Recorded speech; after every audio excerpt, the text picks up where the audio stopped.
ನಮ್ಮ ವಿದ್ಯಾರ್ಥಿಗಳಿಗೆ ಯಾವಾಗಲೂ ನಾನು ಚಿರಋಣಿಯಾಗಿರ್ತೀನಿ.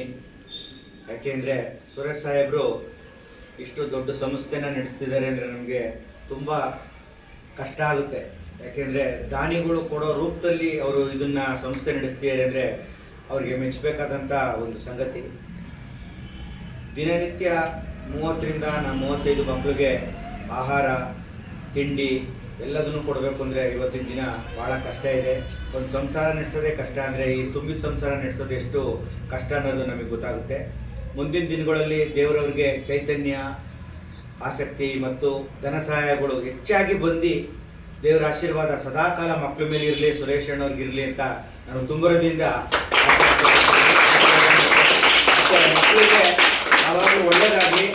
ಮುಂದಿನ ದಿನಗಳಲ್ಲಿ ನಮಗೂ ಕೈಲಾದಷ್ಟು ಸಹಾಯ ಮಾಡೋಕ್ಕೆ ಅನುಕೂಲ ಮಾಡಿಕೊಡ್ಬೇಕಾಗಿ ಸುರೇಶ್ ಅಣ್ಣಲ್ಲಿ ಒಂದು ಮನವಿ ಮಾಡ್ಕೊಡ್ತೀನಿ.